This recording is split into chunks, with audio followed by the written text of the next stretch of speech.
On the 15th of December 2022, the tranquility of Somerset Pond was shattered by a horrific incident. The Independence Police received a 911 call that Thursday from the concerned co-workers of 32-year-old Amberly Harris. The reason for my call is we have an employee that has not reported to work in almost a week. We have reason to be concerned. The officers conducted a welfare check at Amberly's apartment, but they were met with a gruesome crime scene. Is Amberly here? Amberly? She passed away. Amberly's disfigured corpse was found lying in her bedroom. She'd been shot point blank in the face with a shotgun. The major question on the detectives' minds wasn't who murdered Amberly, as the killer was the very same person who answered the door. So the two questions they asked themselves were, why did he kill Amberly? What were the events that led to her gruesome murder?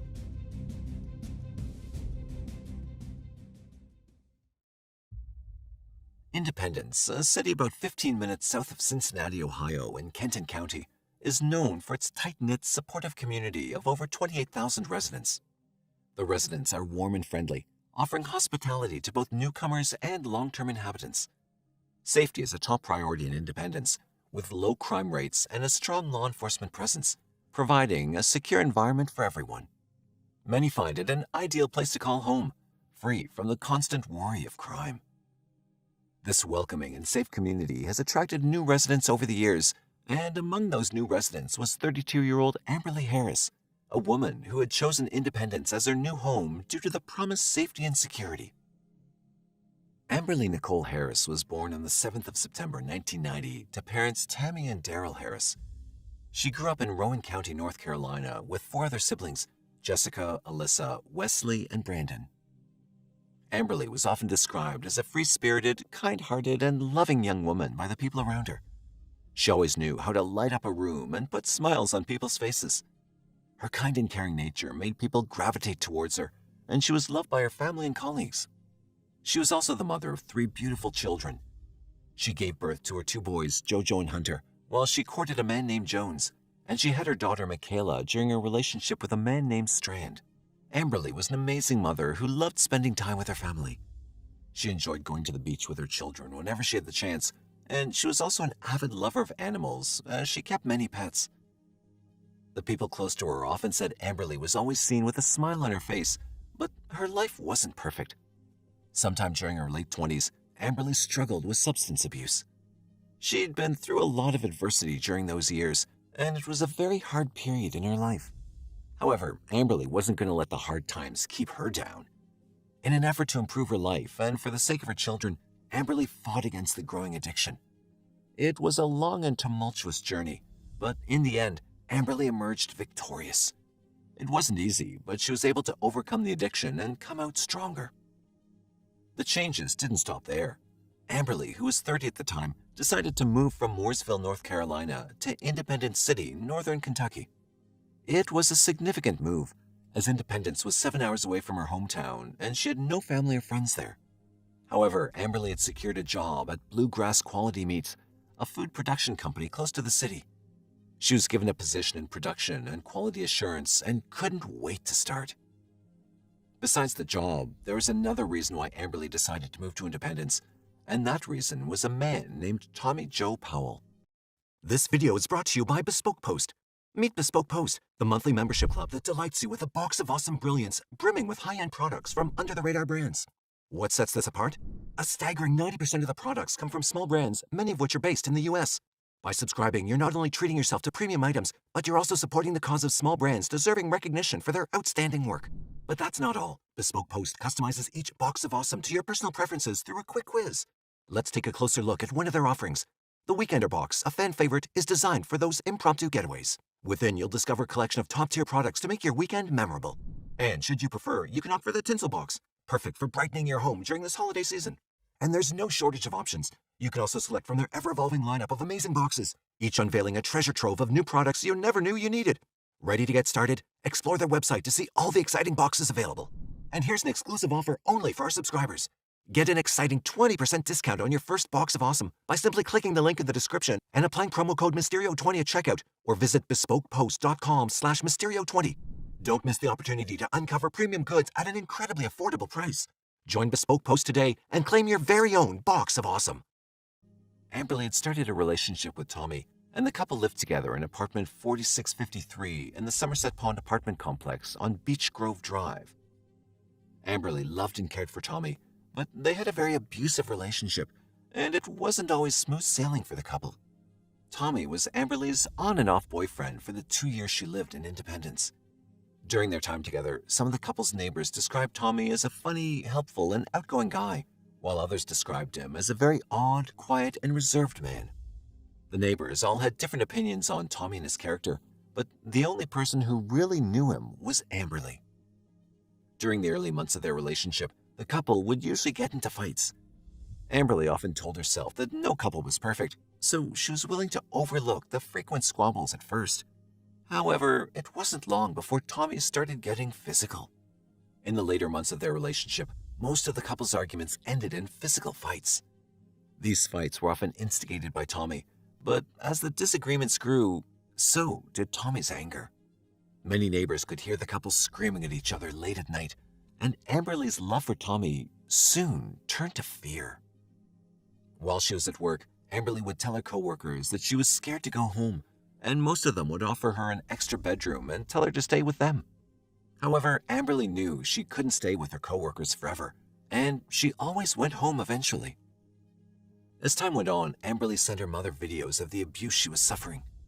Amberly had been documenting Tommy's abuse in case she ever needed it, and her family back in North Carolina constantly urged her to leave Tommy and go to a woman's shelter, but Amberly never did. She told her family that it wasn't because she didn't want to. It was because she was scared he would follow her. Things reached a breaking point on the 20th of November, 2021. Tommy was infuriated with Amberly's use of social media, and he picked a fight with her. The argument got so heated at one point that Tommy struck Amberly in the face and started choking her to the point where she almost blacked out. Amberly managed to escape his grip and ran barefoot to the Independence Police Department. The records show Amberly had severe abrasions and bruises on her face, neck, and chest. The complaint was filed on the 20th of November 2021, and Tommy was convicted of domestic violence assault in April 2022. Tommy was charged with first-degree strangulation, an offense punishable by 5 to 10 years.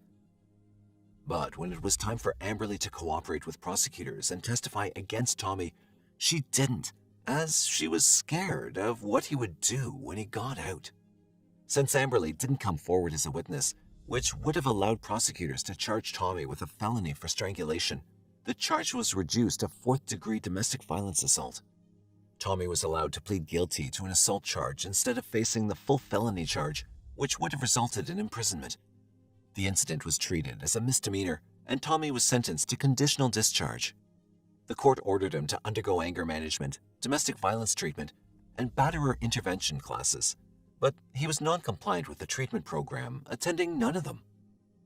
Even after everything that had happened with the domestic violence incident, Amberly still cared about Tommy. A part of her believed he could change and get better. He was also on probation, so she knew he wouldn't do anything that would land him in trouble while they still lived together. The couple continued living together for an additional 7 months after the initial incident, and while they still had occasional fights, they never escalated to anything serious. It wasn't long before December arrived, and Amberly, who loved the Christmas holiday, put up a Christmas tree in their apartment. She then called her family on the 10th of December 2022, telling them she was making plans to come home to North Carolina for Christmas, intending to surprise her mother, Tammy. She worked out her plans with her sister Jessica and her brother-in-law, Michael. Once everything was finalized, she reminded them to keep her trip back home a secret from Tammy before bidding her goodbyes. Amberly couldn't wait to surprise her mom on Christmas and looked forward to reuniting with her children and the entire family on the 25th. The date was the 15th of December 2022. It was around 9 a.m. on that Thursday, and the employees of Bluegrass Quality Meats, located at 2648 Crescent Springs Pike, Erlanger, Kentucky, were worried sick about their coworker, Amberly Harris. Amberly hadn't come to work for the past several days, which was very unusual. She'd worked in production and quality assurance for the past 2 years, and during that period, Amberly was never late, and she always made sure to call in case there was an issue. Both Amberly's co-workers and her employer knew something was wrong, but they waited to see if she would come in later during the day. As the hours passed by and Amberly still hadn't arrived, they finally decided to call the Independence Police Department around 2 in the afternoon, asking for a welfare check at her apartment. The reason for my call is we have an employee that has not reported to work in almost a week. Do have reason to be concerned. The call was received by Independence Police Captain Brian Ferriorni, and a few minutes later, a few Independence officers, led by Captain Ferriorni and Independence Detective Adam Strine, made their way to the apartment in the 4600 block of Beech Grove Drive for a well-being check at the request of Amberly's employer. The authorities arrived around 2:57 p.m., and after knocking on the door, they were greeted by a man who made a disturbing statement that shocked them all. Amberly? She passed away. What? You did what? What? Where is she? I guess I just put her in there. Where is she? Watching something. She's in the back. What? Tommy's immediate confession stunned the Independence officers. They'd come all this way for a welfare check, but it had turned into a murder investigation in a matter of seconds. Tommy was immediately handcuffed, and the officers rushed into the apartment to find Amberly. I guess I put her in there. Where is she? Watching something. She's in the back. What? Independence Police, make yourself known! Independence Police, make yourself known! Independence Police, Jennifer, make yourself known! Go.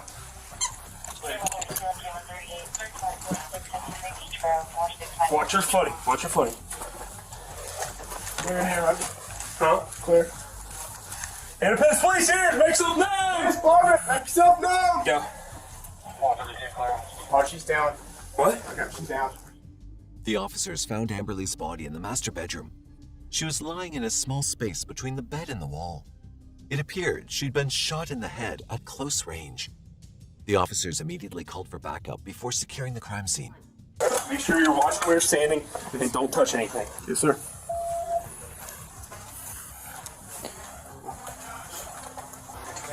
When? When did you do this? While the crime scene was being secured, Tommy was searched by the remaining officer and asked to identify himself. Our victim here, so we're trying to figure out further. What's your name? Tommy? Okay. Just sit in your car. Yeah, we'll work that out in a second, but I gotta make sure my guys inside are okay.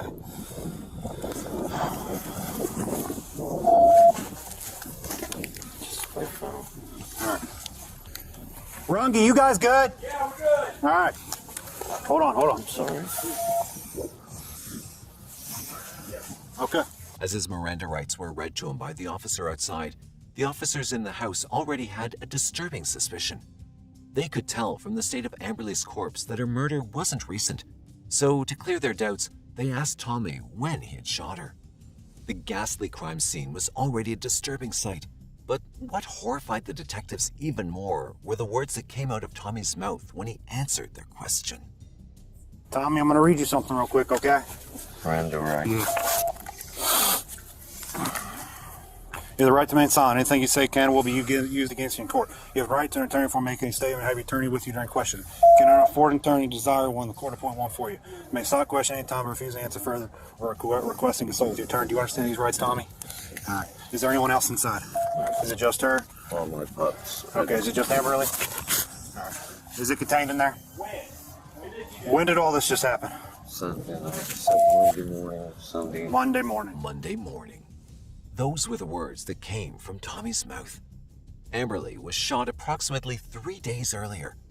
And what Tommy's answer really meant was that after he'd shot Amberly, he'd left her body to rot in the same house where he slept, ate, and carried out his daily activities for the past 3 days. The authorities couldn't believe their ears when they heard Tommy had been living with Amberly's rotting corpse for the last 3 days without calling 911 or informing anyone. They'd already found a gun in plain sight in Tommy's home, and they assumed this firearm was the murder weapon. There's a gun in one of the rooms now. No, the gun's under the bed. On the back. All right. Clear an air. Contact. 1, 2, and 3.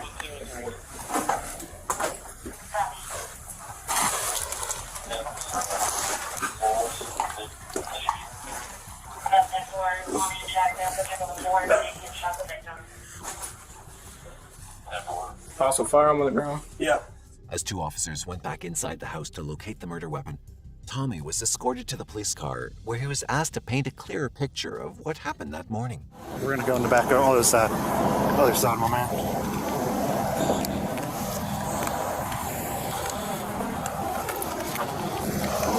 A little too tight. Hold on a second. Just take a seat. I'm gonna leave this door cracked. You good? Do you need a squad or anything to check you out? Alright, do you want to tell me what happened here? We're fighting, just trashing my shit again.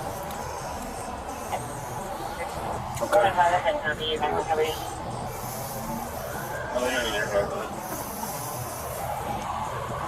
Do you want to tell me what happened here? When were you guys fighting? Sunday morning? What started the fight? Trashing my shit. What was it? What was it? She was selling my TV and stuff. Okay. And then what happened? I lost control. You what now? I lost control. Lost control? What made you lose control? Are you okay? So when you say you lost control, what do you mean? What'd you shoot it with? 20 gauge? Go ahead. Alright, so it was a shotgun you shot her with? Hey, I gotta get my body camera. Do you guys need anything from the office at this point? I don't believe so. Alright, Tommy, you okay right now? 7:30. I'm gonna keep my eyes on you, but I'm gonna roll down this way. The officer who took him could tell Tommy seemed out of it. His answers were incoherent, and he tried asking Tommy some questions to see if he was in his right mind. How long you been inside the house for? 3 or 4 days? Have you left the house or anything? 3 to 7. There's no one else at the office. You been in shock since? Yeah. Okay. You don't know what today is, though? Okay, 132, 703. Do you know what month it is? Who's the president? It was evident that Tommy was still in shock after the murder, but he was able to confirm that he'd been living with Amberly's body for the past 3 to 4 days. The officers were still going to carry out an autopsy on Amber's body later down the line to give them a more definitive answer, but it seemed Tommy still wasn't sure if it was Sunday or Monday morning. A few minutes after Tommy was taken to the police car, the officers' reinforcements had arrived. With additional officers and detectives on the scene, they decided to carry out another search of the couple's apartment. However, due to procedure, they needed verbal consent from Tommy to carry out an official search of the entire house. Mirandize him. He's been Miranda. Mirandize him, see if he'll give you consent to search on the body cam. And if he gives you consent, you can process. And then, I don't know. I mean, by that Whoever, I don't know if they're going to have Strine or whoever to come take him back. They'll probably want to take him back and interview him. Tommy, do we have consent to search your whole house? Tommy was then taken to the Independence police station by an officer, while the remaining officers stayed behind to search the house. said he shot her Monday. Her face is covered. She's down in between the bed and the wall. Okay, just give us, if it's obvious right now and we don't need any further hair until we can... Yeah, I just got to put her on the monitor first. All right. Say yes. Alright, so we got rigor of well-being. We got rigor, but we're not moving anything until we get more people. As more officials arrive, those first on the scene... After another search of the house, the officers decided to wait for additional help from the forensic department before moving anything. Okay. We're gonna wait on that until more people get here. That's okay. Yeah. Okay. I got his first. Yeah. I'm gonna put. I got put on 4 leads. If I can find it. I'm gonna. Do you have a time frame of all this? Monday. Between the bed and the... That's what we heard. He shot her Monday, he said. Well, I didn't see what this initial call was. A well-being check. Somebody else called about it? Yes. Okay. And, yeah. There's blood splatter on the wall, and she's covered up. Her face is covered up. Yeah, he covered that. So it was something to do with the well-being check? He was here at the house.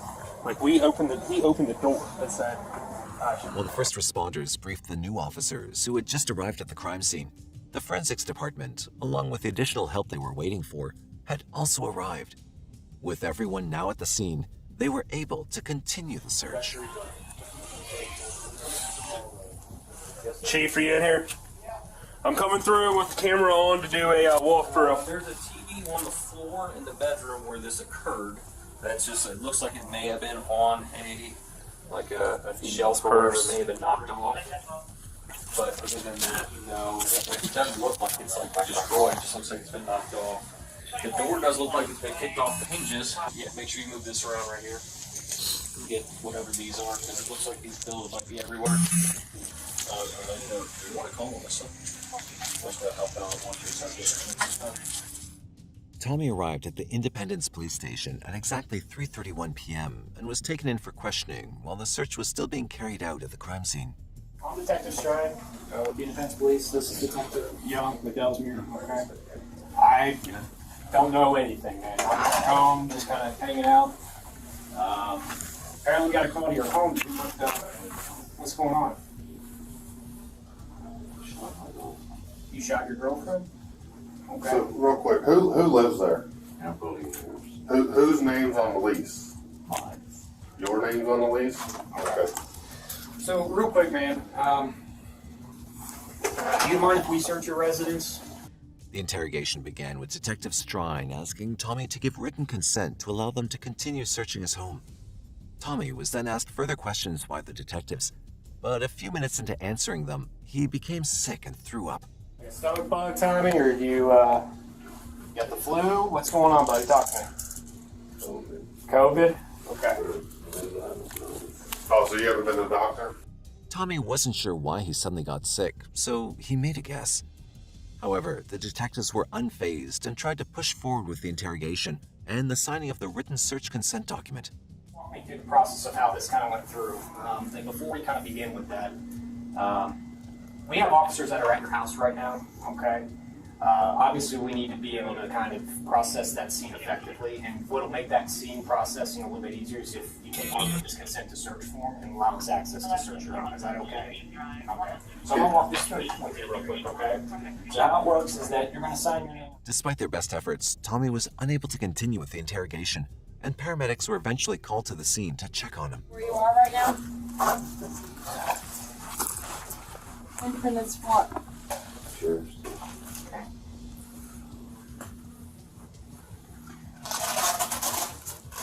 Do you want to go to the hospital so they can see what's going on with you? Please. After running some tests, the paramedics concluded that Tommy needed to go to the hospital. The detectives didn't let him leave that easily, as there were a few things they needed to clarify regarding Tommy's activities and his timeline after the murder. They also needed to take some images of him before he left the station. Have you tried to communicate with anybody since Sunday, by any chance? No? Not like family members, any other friends, her friends perhaps? You haven't tried to talk to them at all? Okay. If I stand up, I'm gonna take some pictures of you real quick against this wall. Real quick, we're gonna try to be as quick as we can, okay? Do me a favor, stand up, stand straight up this way, kind of look at me. Please don't kick that over. Goodness. I have a mess and these ladies would kill me. Stand up against that wall for me.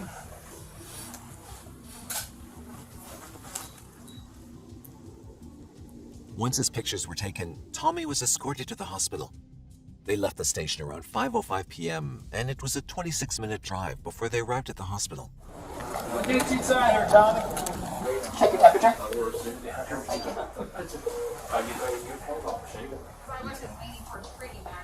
My cheek went out. Hey buddy, I'm Dr. Patel. Can you tell me a little bit about what happened to bring you here? Or do you want them to step out a little bit? We can't leave. He's in our custody. He's ready. Okay. He's been pretty forth. He's told us everything that we need to know and everything's going on with him. He's been a good man. Yeah. And so what brings you here, though? After more comprehensive tests, the doctors diagnosed Tommy with dehydration, so he had to be hospitalized for a while before being sent to the Kenton County Detention Center. With Tommy under supervised watch in the hospital, most of the officers returned to the Somerset Pond neighborhood to carry out a more thorough investigation in the hope of understanding why Tommy suddenly killed Amberly, as they weren't buying the story he told them about losing it. Additionally, they wanted the investigation to shed more light on the events that transpired before Amberly's gruesome murder. The Independence detectives decided to start their investigation with Tommy and Amberly's neighbors. After being questioned by the police, the couple's neighbors were interviewed by the press, who had heard about the murder and were also on the scene. The first neighbor to be interviewed was a man named Mike Rottenberger, a maintenance manager who lived and worked in the apartment complex. Mike knew Tommy pretty well, as they'd worked together on certain jobs where Tommy offered to help. Due to their close relationship, the press asked for Mike's thoughts on the entire incident. He was always a great guy. I mean, just funny, outgoing, likes to talk, lonely, decent guy. When you heard he's been arrested, It threw me for a loop. Room with this body for more than a day. That sounds a little unusual. That creeps me out a little bit. Now I'm starting to doubt some of the things that I know about some people out here. Yeah. I mean, it's all quiet, but, you know, I trusting people like I trusted him, and now finding this out, it's... After Mike Rottenberger, the next neighbor the press spoke to was a woman named Elisa Durham. I actually know them, but I know that we heard like banging over the past like weekend over there, but other than that, I didn't even know that it had happened. And our walls are pretty thin, so if it was like loud arguing, we would have heard it. But we didn't hear any arguing, but there was like loud noises, like I said. While she didn't know the couple, she'd apparently heard some strange noises coming from the couple's home that night. Elisa had already given her statements to the detectives, and she later repeated those statements to the press. The detectives spoke to two additional neighbors that night, Dustin Maines and Tammy Borchardt. These two lived much closer to the couple, and they'd heard them fight on numerous occasions. Ms. Borchardt went on to provide additional details while giving her statements to the detectives, mentioning some strange phrases Tommy had made while they were having a conversation. Tommy had told Ms. Borchardt that he had done a bad thing and he might get in trouble for it. At the end of their odd conversation, Tommy also said he didn't know what to do about it, and Ms. Borchardt told the detectives he never mentioned what the thing he had done was. Both Mr. Maines and Ms. Borchardt provided summarized versions of their statements to the press the next morning. They did fight, and I didn't even know she was back, to be honest with you. And then you'll find the clothes piled up outside the door and everything, and they can be loud and things. After talking to Mr. Maines and Ms. Borchardt, the press went around the neighborhood that same morning, talking to the neighbors the detectives had already interviewed. 2, 3 o'clock in the morning, you'd hear them stomping around or hitting that wall, and so it was almost a nightly ritual. They spoke to Leanna Rottenberger, the property manager's daughter. Leanna's apartment was directly across from the couple's, and she was shocked to hear the news, as there'd never been a murder in their neighborhood before. I mean, we've had people pass away from old age and overdoses, but we've never had like a murder happen around here, so it's really surprising. One of the last people the detectives and the press interviewed was a woman who didn't know Tommy, but had seen him around helping in the neighborhood. Absolutely seemed like a great guy. I've seen him help the maintenance man a couple times. I mean, very helpful person. Never could imagine what he did. The Independence detectives made sure to talk to every resident in the Somerset Pond neighborhood after the autopsy results revealed that Amberly was actually murdered on the previous Sunday evening. While their statements confirmed the couple often quarreled, there was nothing that explained why Tommy chose to kill her that Sunday evening. The detectives asked themselves what made that morning different as they struggled to figure out why Tommy went as far as shooting Amberly in the face with a 20-gauge shotgun. That's when they received a call from Eagle Financial Services, a financial services agency that operates several locations in northern Kentucky. They told the detectives that an accidental death and dismemberment insurance policy worth $20,000 was taken out in Amberly Harris's name in November. Unsurprisingly, the only beneficiary listed on the policy was Tommy Joe Powell. The statements from Eagle Financial Services in addition to the insurance policy document they provided, served as both a motive and incriminating evidence against Tommy. The detectives managed to piece together the events leading up to Amberly's death. They believed that after Tommy had taken out the insurance policy against Amberly, he looked for a way to pick a fight that Sunday evening, as he always did. Tommy had been drinking on the day of the murder and had picked a fight with Amberly, telling her not to touch the TV while the pair were in their bedroom. This led to a heated argument because Tommy knew how to infuriate Amberly. A couple of minutes into the argument, he shot her in the face. He'd planned it all out on how he'd take the insurance money and flee, but what Tommy didn't expect was the shock he'd experience after killing Amberly. Even when he got over it, he didn't know how to proceed from there, as he had no idea what to do with her body or how to claim the insurance money without a feasible explanation. This led him to wander aimlessly for days in the same house with Amberly's body before the Independence police knocked on the door. After piecing the events of the night together, the detectives carried out a final investigation into Tommy Joe Powell. Tommy Joe Powell was born on the 1st of September 1968. He served in the Navy during his early 20s, and after his years in service, Tommy suffered from mental health issues and addiction. He also had a prolific criminal record, with charges ranging from drug possession to drug paraphernalia and 2 domestic violence charges, the latter of which was filed by Amberly. The detectives didn't need to look too deep into Tommy, as they already knew what the outcome of the trial would be. Tommy Joe Powell was arrested on the 15th of December 2022 after the complications he had with dehydration had been solved. He was booked into the Kenton County Detention Center and subsequently charged with murder domestic violence, a capital offense in Kentucky that carries a possible punishment of 20 to 50 years or life in prison if convicted. Tommy was held on a $1 million bond while he awaited trial. Due to Tommy's immediate confession, the trial was very simple. Kenton County Commonwealth Attorney Rob Sanders and Assistant Commonwealth's Attorney Taylor Roof were the prosecutors on the case. Attorney Roof made a statement during the trial, saying, "Tommy Joe Powell is a stereotypical example of why domestic violence is a deadly epidemic. His crimes escalated from assault to strangulation, and then murder." Tommy, who wasn't fighting for his innocence, asked the presiding judge, Patricia Sum, for leniency through his attorney, begging her to consider his service in the Navy and his history of mental health issues and addiction. Tommy also penned an apology to the Harris family for killing Amberly. The letter was given to Tommy's attorney during the trial, and she read it aloud, saying, "I wanted all of you to know how deeply sorry I am from the bottom of my heart and soul for what happened that night. My actions caused a very special lady to be taken from us." Amberly's sister and the entire family were present during the trial, and they rejected Tommy's apology. Jessica had told the press that the family couldn't even see Amberly because of the damage Tommy did to her, and her pain only increased when she thought of Amberly's 3 children who were staying with their fathers in North Carolina. Both the prosecutors and the Harris family urged the judge for a life sentence, citing the disturbing crime scene photos and the life insurance policy Tommy bought. The trial came to a close on the 18th of September 2023 in Kenton County Circuit Court, and Tommy Joe Powell was sentenced to life imprisonment.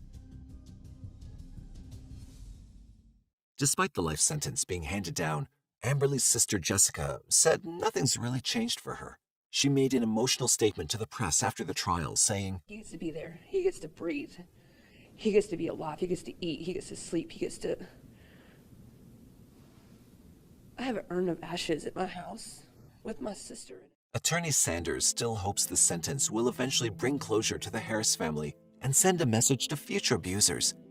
He gave a statement to the press saying he'll be approaching 80 years old before he's even eligible for parole, and will be there to oppose his parole, whether it's me or someone else who takes my place 20 years down the road. Assistant Attorney Roof echoed similar statements in a press release, saying, "Tommy Powell shot Amberly in the head with a shotgun at close range, killing her in a scene so gruesome it looked like something out of a horror movie." Changes in our own policies. I don't know that any of those changes necessarily would have saved Ms. Harris's life, but I know that I'm not going to take a chance on anything like this happening again. The life sentence was the closest thing to justice for Harris's family, who drove from several states away to attend the final sentencing. Let this be a warning to perpetrators of domestic violence everywhere. If you kill your victim, you'll go to prison forever, just like Tommy Joe Powell. Amberly's tragic case inspired change in the Kenton County Department. Most of the officers who'd worked on the case felt Amberly might still be alive today if they'd put a little more effort into convincing her to testify against Tommy when she filed the initial domestic violence charge. The department then promised officers would make an effort to see victims in person instead of calling them.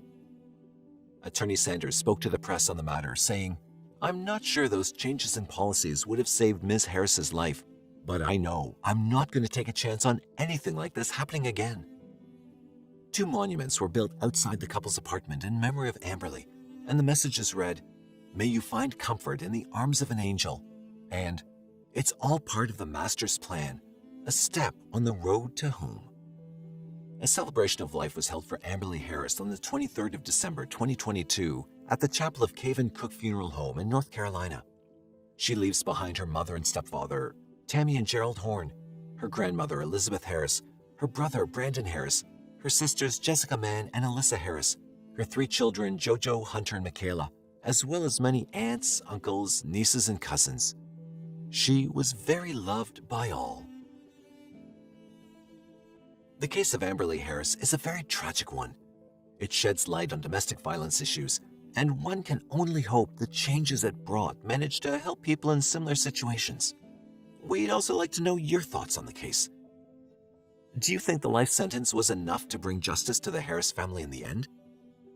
Or do you think Tommy was sincere in his apology? We'd love to know your opinion. We'd love to hear from you. If you'd like us to cover a case, please drop your recommendation in the comment section. Like, share, and subscribe to our channel for more gripping true stories like this.